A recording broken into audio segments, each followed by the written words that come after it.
ನಮಸ್ಕಾರ ಸ್ನೇಹಿತರೆ, ನೀವು ನೋಡ್ತಾ ಇದ್ದೀರಾ DR ಬೆಂಗಳೂರು TV. ನಮ್ಮ ಚಾನಲ್ಗೆ ನಿಮಗೆಲ್ಲ ಆತ್ಮೀಯ ಸ್ವಾಗತ. ನಿಖರ ಸುದ್ದಿಗೆ ಇನ್ನೊಂದು ಹೆಸರು DR Bengaluru TV news channel. ನಮಸ್ಕಾರ. ಇವತ್ತು ನಾವು ನಮ್ಮ ಉಸಿರು ಬೆಂಗಳೂರು ಅನ್ನೋ ಅಭಿಯಾನ, ಗ್ರೀನ್ ಅಜೆಂಡಾ, ನಮ್ಮ ಒಂದು GBA ಮ್ಯಾನಿಫೆಸ್ಟೋಯ ಮೊದಲನೇ ಹಂತದ ಅಭಿಯಾನವನ್ನು ಪ್ರಾರಂಭ ಮಾಡಿದ್ದೀವಿ.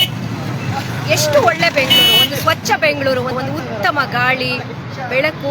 ಈಗಂತೂ ವೆದರ್ ತುಂಬಾನೇ ಚೆನ್ನಾಗಿದೆ. ತಿಳಿಯಾದ ಒಂದು ಬಿಸಿಲು, ಮತ್ತೆ ಪಕ್ಷಿಗಳು ಹಾರಾಡುವಂಥದ್ದು, ಮತ್ತೆ ಕೂಗುವಂಥದ್ದು, ಎಷ್ಟು ಇಂಪಾದ ಗಾಳಿ. ಈ ರೀತಿ ಒಂದು ಬೆಂಗಳೂರನ್ನ ನಾವಿವತ್ತು ಸೀಸನಲ್ ಆಗಿ ನೋಡುವಂತಹ ಸಂದರ್ಭಗಳು ಬಂದಿದೆ. ಅಂದ್ರೆ ನಾವು ಈ ಹಿಂದೆ ನನ್ನ ಚೈಲ್ಡ್ಹುಡ್ ನಲ್ಲಿ ನಾನು ಪ್ರತಿದಿನ ನೋಡ್ತಿದ್ದಂತ ಸೀಸನ್ನು ಇವತ್ತು ಬರೀ ನಾವು ಸೀಸನಲ್ ಆಗಿ ನೋಡುವಂತ ಪರಿಸ್ಥಿತಿ ಬಂದಿದೆ. ಹಾಗಾಗಿ ನಾನು ಹೇಳೋದು, ನಮ್ಮ ಬೆಂಗಳೂರಿಗರು, ಇದು ನಮ್ಮ ಬೆಂಗಳೂರು, ನಮ್ಮ ಉಸಿರು ಬೆಂಗಳೂರು. ನಮ್ಮ ಆಮ್ ಆದ್ಮಿ ಪಕ್ಷದಿಂದ ಒಂದು ಅಭಿಯಾನವನ್ನ ಪ್ರಾರಂಭ ಮಾಡಿದೀವಿ. ಮುಂದಿನ ದಿನಗಳಲ್ಲಿ ಈ ಒಂದು ಅಭಿಯಾನದ ಮುಖಾಂತರ ನಮ್ಮ ಬೆಂಗಳೂರನ್ನ ಉಳಿಸುವಂತಹ ಪ್ರಯತ್ನವನ್ನ ನಾವು ನಮ್ಮ ಆಮ್ ಆದ್ಮಿ ಪಕ್ಷದಿಂದ ಹಮ್ಮಿಕೊಂಡಿದೀವಿ. ಬನ್ನಿ ಎಲ್ಲರೂ ಜೊತೆಗೂಡಿ, ಇದು ನಮ್ಮ ಬೆಂಗಳೂರಲ್ವಾ, ನಾವು ಉಳಿಸ್ಬೇಕಲ್ಲ, ಮತ್ತಿನ್ಯಾರು ಉಳಿಸ್ತಾರೆ? ಈ ಬೆಂಗಳೂರು ನಮ್ಗೆಲ್ಲ ಕೊಟ್ಟಿದೆ. ನಾವಿಲ್ಲ ಹುಟ್ಟಿ ಬೆಳೆದು ನಮ್ಮ ವ್ಯವಹಾರ ಎಲ್ಲವೂ ಮಾಡಿದೆ. ಆದ್ರೆ ನಾವು ಬೆಂಗಳೂರಿಗೆ ಏನ್ ಕೊಡ್ತಾ ಇದೀವಿ? ಮತ್ತೆ ಇದೇ ಬೆಂಗಳೂರನ್ನ ನಾವು ಮುಂದಿನ ಪೀಳಿಗೆಗೆ ಇದು ಪಾಸ್ ಆನ್ ಮಾಡ್ತಿದೀವ ಅನ್ನೋದೇ ಪ್ರಶ್ನೆ ಆಗಿದೆ ಇವತ್ತು. ಹಾಗಾಗಿ ಬನ್ನಿ ಈ ಬೆಂಗಳೂರನ್ನ ಉಳಿಸೋಣ. ಧನ್ಯವಾದಗಳು. ನಾವೆಲ್ಲರೂ ಸೇರಿ ಇದಕ್ಕೆ ಪರ್ಯಾಯ ತರದೇ ಇದ್ರೆ ಅವ್ನ್ ಬಿಟ್ಟು ಅವ್ರಿಗೆ ಯಾಕೆ ನಾವು ಓಟ್ ಹಾಕಂತ ಪರಿಸ್ಥಿತಿ ಇದೆ, ಎಂದು ಕರ್ಕೊಳ್ಳೋ ಪರಿಸ್ಥಿತಿ ನಮ್ಗೆ ಇಲ್ಲದೆ ಇರೋದ್ರಿಂದ ದಯಮಾಡಿ ಹೇಳ್ತಾ ಇದ್ದೀನಿ. ಇದು ನಿಮ್ಮೆಲ್ಲರ ಪ್ರಚಾರಕ್ಕೋಸ್ಕರ ನಾವು ಪರ್ಯಾಯವಾಗಿ ಇಲ್ಲಿ ದಕ್ಷಿಣ ಭಾರತದಲ್ಲಿ ಆಮ್ ಆದ್ಮಿ ಪಾರ್ಟಿ ಪೊರಕೆ ಗುಂಪನ್ನು ಪರಿಚಯ ಮಾಡಿ ತರಬೇಕು ಮತ್ತು ಅದ್ರ ಜೊತೆಯಲ್ಲಿ ಆ ತರದೇ ಚಿಂತನೆ ಇರ್ತಕ್ಕಂಥವನ್ನೆಲ್ಲ ಸೇರಿಸ್ಕೊಂಡು ಮಾಡೋದಕ್ಕೂ ಕೂಡ ಪ್ರಯತ್ನ ಮಾಡ್ತಿದ್ದೀವಿ ಅನ್ನೋ ಮಾತನ್ನ ನಿಮ್ಮ ಮುಖೇನ ತಿಳಿಸಿ ಇದನ್ನ ಸಂಪೂರ್ಣವಾಗಿ ಸ್ವಲ್ಪ ಸುದ್ದಿ ಮಾಡಿ ನಮ್ಮ ಉಸಿರು ಮತ್ತು ನಮ್ಮ ಬೆಂಗಳೂರು ಅಂತಕ್ಕಂಥದ್ರಲ್ಲಿ ಆ ಡೀಟೇಲ್ಸ್ ಹೇಳಿದ್ವಿ. ಮುಂದಿನ ದಿನಗಳಲ್ಲಿ ಇನ್ನೂ ಸಂಕ್ಷಿಪ್ತವಾಗಿ ಕೊಟ್ಟು ನಮ್ಮ ಈ ಚುನಾವಣೆಯಲ್ಲಿ ಬಹುತೇಕ ಜನವನ್ನ ನಿಲ್ಲಿಸ್ತಕ್ಕಂಥ ಚಿಂತನೆಯನ್ನು ಮಾಡಿದ್ದೀವಿ. ಅದನ್ನ ಇವತ್ತಿನಿಂದಲೇ ನಾವು ಗಟ್ಟಿಗೊಳಿಸ್ತೀವಿ. ಚುನಾವಣೆ ಯಾವತ್ತಾದ್ರೂ ಹಾಗೆ ತಯಾರಿ ಆಗ್ತೀವಿ. ಜನರಲ್ ಎಲೆಕ್ಷನ್ಗೆ, ಪಾರ್ಲಿಮೆಂಟ್ ಎಲೆಕ್ಷನ್ಗೆ ಅಂತ ಹೇಳಿ ಧನ್ಯವಾದಗಳನ್ನು ತಿಳಿಸ್ತಾ ಇದ್ದೀನಿ.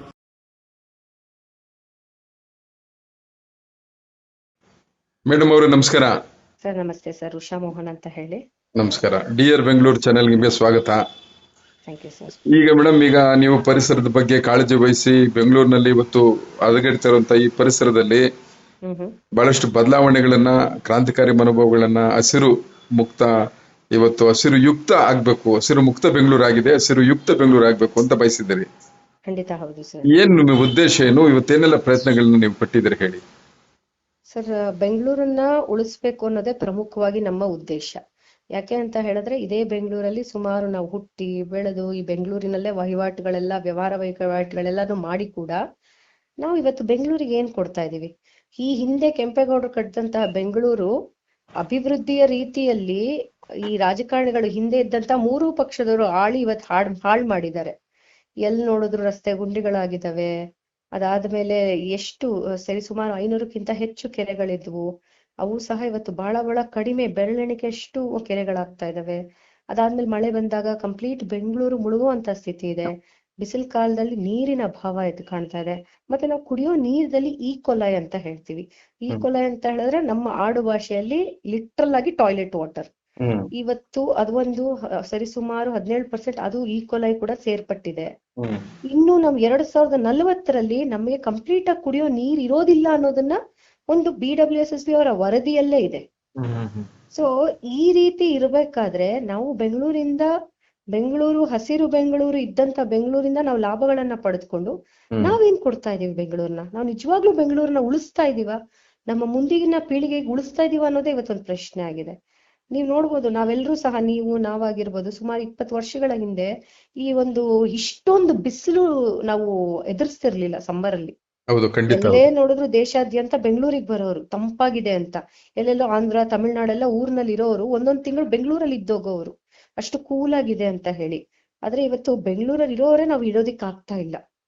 ಅಷ್ಟು ಒಂದು ಇತ್ತೀಚೆಗಂತೂ ಈ ಬಿಸಿಲಂತೂ, ಈ ವರ್ಷದ ಬಿಸಿಲು ನಮ್ಗೆ ಉಷ್ಣತೆ ಮತ್ತೆ ನಮ್ಗೆ ಈ ಇದು ಹೇಳ್ತಾರಲ್ಲ ಮಾಯಿಶ್ಚರೈಸಿಂಗ್, ಅದು ಸಿಕ್ಕಾಪಟ್ಟೆ ಹ್ಯುಮಿಡಿಟಿ ಜಾಸ್ತಿ ಬಂದಿದೆ ಈ ವರ್ಷ. ಸೊ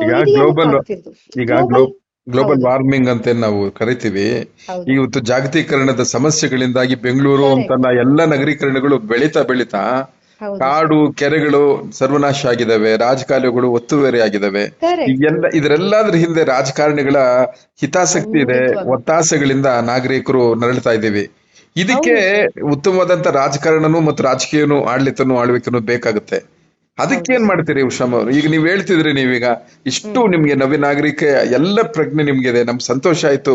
ಬೆಂಗಳೂರಿನ ಬದುಕಿಸುವಂತದ್ದು, ಬೆಂಗಳೂರಿನ ಬೆಳೆಸುವಂತದ್ದು ಕನ್ನಡಿಗರ ಕರ್ತವ್ಯ.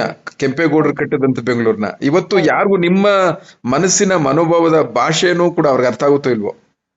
ಖಂಡಿತವಾಗ್ಲು ಸರ್. ಇದ್ರಲ್ಲಿ ಬದಲಾವಣೆ ಯಾವಾಗ ಶುರು ಆಗುತ್ತೆ ಅಂತ ಹೇಳಿದ್ರೆ, ನಾವು ನಿಜವಾಗ್ಲು ಸರಿಯಾಗಿ ನಾವು ವೋಟ್ ಮಾಡ್ತಿದೀವ, ಸರಿಯಾದ ಒಬ್ಬ ವ್ಯಕ್ತಿಗೆ ವೋಟ್ ಮಾಡ್ತಿದೀವ, ಅಥವಾ ಪಕ್ಷಗಳಿಗೆ. ಯಾಕಂತ ಹೇಳಿದ್ರೆ ಇವತ್ತು ಕೋಟ್ಯಾಂತರ ರೂಪಾಯಿಗಳಲ್ಲಿ ಬೆಂಗಳೂರು ಒಂದು ಚಿನ್ನದ ಕೋಳಿ ಮೊಟ್ಟೆ.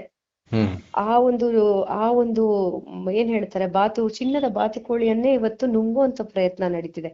ಅದರಿಂದ ಅದನ್ನ ಉಳಿಸ್ಕೊಂಡು ಮೊಟ್ಟೆಗಳನ್ನ ತಗೊಂಡು ನಾವು ಒಳ್ಳೆ ರೀತಿ ಮಾಡ್ಕೊಳ್ಳೋಣ ಅನ್ನೋದು ಯಾರಿಗೂ ಇಲ್ಲ. ಹೌದು, ಅದಷ್ಟೇ ಅಲ್ಲದೆ ಇವತ್ತು ಇಡೀ ಕರ್ನಾಟಕದ ವ್ಯವಸ್ಥೆ ಬದಲಾವಣೆ ಆಗ್ಬೇಕು ಸರ್. ಯಾರು ಬೆಂಗಳೂರ ಪರವಾಗಿ ಇವತ್ತು, ಉದಾಹರಣೆಗೆ ನಾವ್ ಯಾವುದು ರಾಜಕಾರಣ ನಮ್ಮ ಪಾರಂಪರಿಕ ಆಗಿರ್ಬೋದು, ಅಥವಾ ವಂಶ, ಅಥವಾ ನಾವು ಹಿಂದೆ ಸರ್ಕಾರಗಳು ಅಲ್ಲ. ನಾವು ದೆಹಲಿಯಲ್ಲಾಗಿರ್ಬೋದು, ಪಂಜಾಬ್ ಆಮ್ ಆದ್ಮಿ ಪಕ್ಷ ನಿಜವಾಗ್ಲೂ ಒಂದು ಏರ್ ಕ್ವಾಲಿಟಿಯಿಂದ ಹಿಡಿದು ಎಲ್ಲವೂ ಸಹ ನಾವು ಅಲ್ಲಿ ಸರ್ಕಾರ ರಚನೆ ಮಾಡಿದ ನಂತರ ಬದಲಾವಣೆಗಳನ್ನ ತಂದ್ಕೊಟ್ಟು ನಾವು ಇಡೀ ದೇಶಾದ್ಯಂತ ತೋರಿಸ್ಕೊಟ್ಟಿದೀವಿ. ಅದೇ ಮಾದರಿಯಲ್ಲೇ ನಮ್ಮ ಬೆಂಗಳೂರಿಂದನೂ ಈಗ GVA ಚುನಾವಣೆಯ ಸಂದರ್ಭಕ್ಕೆ ನಾವು ಮೊದಲ ಪ್ರಣಾಳಿಕೆ ನೋಡಿ, 3 ಪಕ್ಷದವ್ರಿಗೆ ತಾಕತ್ತಿಲ್ಲ ಬೆಂಗಳೂರು ಉಳಿಸ್ತೀನಿ ಅಂತ ಹೇಳೋದಿಕ್ಕೆ. ಯಾವ ನೈತಿಕತೆನೂ ಇವತ್ತಿಲ್ಲ. ಯಾರು ಮಾತಾಡ್ತಿದಾರೆ ಹೇಳಿ? ಯಾರು ಮಾತಾಡ್ತಿಲ್ಲ. ಆದ್ರೆ ನಾವು ಇದ್ರಿಂದಾನೇ ಶುರು ಮಾಡ್ತಾ ಇದೀವಿ. ಹೌದು, ಬದ್ಧತೆಯನ್ನ ನಾವು ಬಹಳ ಗೌರವಿಸ್ತೀವಿ. ಒಂದು ಪಕ್ಷವಾಗಿ ನಿಮ್ಮ ಈ ಒಂದು ನೈಸರ್ಗಿಕ ನಿಲುವಿನ ಬದ್ಧತೆಯನ್ನ ನಾವು ನಮ್ಮ DR ಬೆಂಗಳೂರು ಚಾನೆಲ್ ಖಂಡಿತ ಗೌರವಿಸುತ್ತೆ. ಇದೇ ರೀತಿ ನಿಮ್ಮ ಸಾಮಾಜಿಕ ಈ ರೀತಿ ಒಂದು ಉತ್ತಮವಾದಂತ ವಾತಾವರಣವನ್ನ ನಿರ್ಮಿಸುವಂತ ಕೆಲಸ ಮುಂದುವರಿಯಲಿ. ನಮ್ಮ ವಾಹಿನಿ ಕೂಡ ನಿಮ್ ಜೊತೆ ಸದಾಕಾಲ ಇರುತ್ತೆ ಅಂತ ನಾ ಹೇಳ್ತೇನೆ ಮೇಡಮ್. ನಿಮ್ಮ ಅನಂತ ಸಮಯವನ್ನು ಕೊಟ್ಟಿದ್ದ ಧನ್ಯವಾದ.